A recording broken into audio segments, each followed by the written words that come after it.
All right, okay, so hey everybody, hopefully you're watching this video and you want to understand ways to overload in your training, okay? And before I get to the other points that you're going to learn about later on, all right, I want to first just go through what is failure, and you need to understand it, okay? Now I'm not trying to be patronizing, because obviously we know what failure is, and it's just about how it relates to what failure is in this gym setting, okay? So what we're trying to do is induce failure in some exercises when we're trying to progress, you know, because inducing failure suggests that our intensity of the training is high enough, right? If you're just kind of mellow, you know, really just going through your workouts on a weekly basis, just like, you know, I'm not really asked, but I'm kind of doing it, okay? There's no, you know, there's no intensity there, right? And there's no passion in the exercise. It's not going to stimulate any meaningful growth, okay? So what you want to do is understand failure also, okay? So intensity, right? Failure suggests intensity. Now, there's another aspect to this failure thing, which is we just want to do failure, but we don't want to get to failure without good technique. You know, we want to perform an exercise until we fail to perform the exercise with good technique. All right, let me reiterate that so it's nice and clear one more time. We want to get to failure, but we want to make sure that we get to failure using the best technique we can. And once our technique starts to fall apart, that's when we end the set, okay? Because you could keep going, but you might start to drag other muscle groups into it, okay? You might start to drag, you know, with a bicep curl, you might start to shrug your shoulders and pull your shoulders into it. You know, you might start to round your upper back, you might just swing your hips and fucking, you know, whatever this is, you know, you might start to really lose the technique of the exercise. And why is that a bad thing? It's a bad thing because we're no longer hitting the target muscle, right? We're dragging other muscles, we're dragging other joints, we're contorting ourselves to move into this exercise and make it work for us, okay? It doesn't work like that. What we've got to do is understand that, see Camille, you have to understand that we're trying to induce failure with good technique because it's still stimulating the target muscle, okay?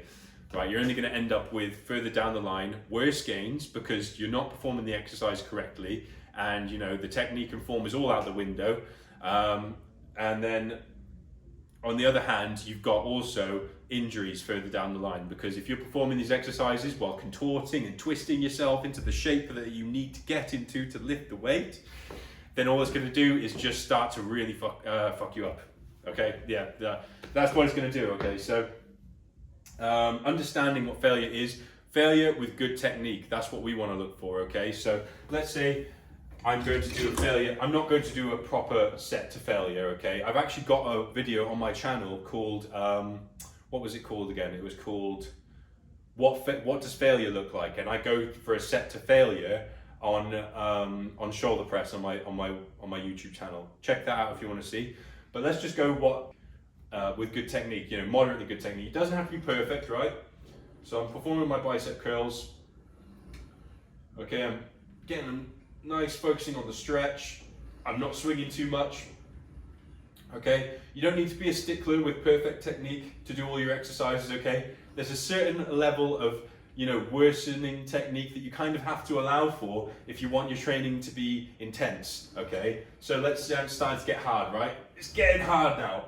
You can see I'm starting to kind of swing my hips forward, okay? But I'm not terrible. I don't look terrible right now with my form, okay? So I can still keep going.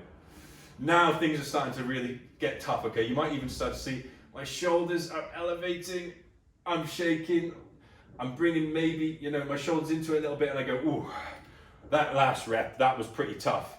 And maybe I could do one more before my form gets too bad, in my opinion, okay? So let's go for one more.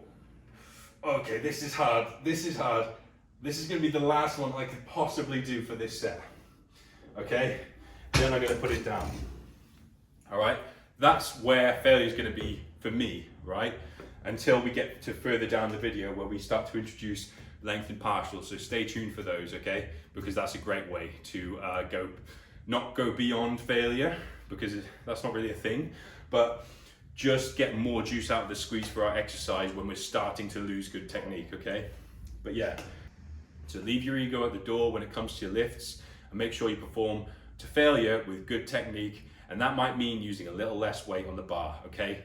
Understanding what failure is. Now we're going to talk about tempo / control. The reason I put / control because tempo is a way of demonstrating control. I really like using tempo though for this reason, right? So, okay. Tempo, it's just a way to measure control. So, and time under tension. So, let's say I'm doing no control, no tempo with my reps, okay? Which is a thing a lot of people do. These are my bicep curls, right? No tempo, no control, really. Okay? Sure, you might get some gains from doing that, and it might get you some gains for a little while, but you might hit a point where you're not making many gains, right? That is because we're not spending enough time under tension, okay? So what you gotta do, tempo. Now, let's count, all right? We're gonna go 2 seconds up, 2 second contraction, that is, 1 second pause at the top, and 2 seconds back down, lengthening, okay? So we're gonna go 1, 2, pause, 1, 1, 2, repeat, 1, 2, pause, 1, 1, 2, okay? Now that's better, okay? What we're doing is emphasizing the contraction as well, you know? We're emphasizing 2 seconds on the contraction, 1 second pause on the isometric hold, and 2 seconds on the eccentric contraction as well, okay? That means you're demonstrating control and you're spending plenty of time under tension with the exercise, which is good because we're trying to hit the target muscle, are we not? So if we're trying to grow the biceps, it's gonna be far easier and far more easier to keep track of and do consistently if we're measuring the amount of time we spend on our repetitions, okay? So it doesn't have to be 2 seconds up, 1 second pause and 2 seconds down. It can be whatever you like, as long as it's not too quick. Because if it's very, very quick, you're going to start to introduce momentum into your exercises, and momentum, while being good for other aspects of lifting, such as powerlifting and things where they have to generate momentum in order to get the weight where they want it to be. For us, we're trying to just stimulate the muscles to grow and get stronger. The best way to do that is time under tension, you know, and a method is tempo. Okay, so there you go. There's tempo, everybody. All right. I hope you're understanding this so far. So we understand failure. We know how to use tempo and control in our lifts. Now, what you've come to the video for, I think, is you are trying to squeeze every last bit of juice out of the exercises you're doing in your workouts. So what do you need to do?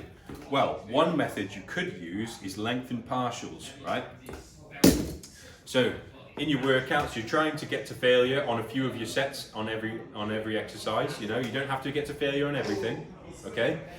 But so lengthened partials, right? Maybe we're going to use lengthened partials because when we increase the weight, we can't quite get enough repetitions out with that weight. You know, maybe we're trying to working in the 8 to 15 repetition range, and when we increase the weight, we can only get to about 5 or 6 reps, okay, which is not enough for our goal, which is hypertrophy, building muscle and size and strength, but mainly muscle and size, okay? So what we're going to do is not go up in weight. We're going to push our set close to failure on whatever weight is just below the weight we cannot manage 8 repetitions of. Okay, so we're going to push that set to failure on the weight that we can manage to demonstrate control with. Okay, so let's say I'm on my 10th or 11th rep of bicep curls. Okay, they're getting hard. My technique is worsening. I'm starting to get more unstable. Maybe I'm starting to use my hips to swing a little bit, okay? I'm making note of that in my head. Okay, so I go, okay, right. I can't even, this is the last one of good technique I can do. Okay, back down. I don't think I can do another one. Should I stop? Well, I could, but I could also do lengthened partials, okay? What we're gonna do is, I can't get all the way up to the top, but I can get about halfway, and then slow and control back down, and then again, about halfway back down, and again, about halfway back down, and again, I can't even get it halfway anymore. Oh, okay, that's done. All right, that's going to be your lengthened partials. You're going to introduce those right at the end of your set when you're coming close to failure. All right, you could just put down the weight when you fail to do your full lift, but we could get every last bit of juice out of the squeeze for the exercise, right? We could introduce some lengthened partials. So that's a good way to make sure you're really hitting that muscle group that you're trying to grow, okay? An emphasis using these lengthened partials, I would suggest not for all of the exercises throughout your workout. I would use them on specific exercises that you're looking to grow a certain muscle group, you know? So take a look at what areas you are feeling weak and you want to improve in, okay? And apply those methods to those exercises in order to get what you're looking for, okay, to achieve your goals. Because you're going to find it very hard to do lengthened partials on every set of every exercise for your entire workout all week, okay? It's basically not possible, and you're going to be so tired and fatigued doing this that you're not going to want to come back to the gym the next week. Use these sparingly and use these where you want to use them and where you think they're going to provide, you know, that extra bit of stimulus in order for you to make it over the mark, you know, when you're trying to grow and you hit a plateau, you can use these, okay? Right, so yeah, that's about it, everybody. I think that's all I wanted to talk about today. I hope you enjoyed, and I hope you could understand. Leave a comment if there's any questions you have. Maybe if there's something I didn't quite cover that you'd like me to cover more in this video. Leave a comment and I can get to it, and I will definitely, you know, make a revision of the video. Maybe I'll focus on some other aspects that you guys want to know, okay? But that's it, everybody, okay? Thank you very much for watching, and yeah, I hope you get after it in the gym and get some gains, all right? Take it easy.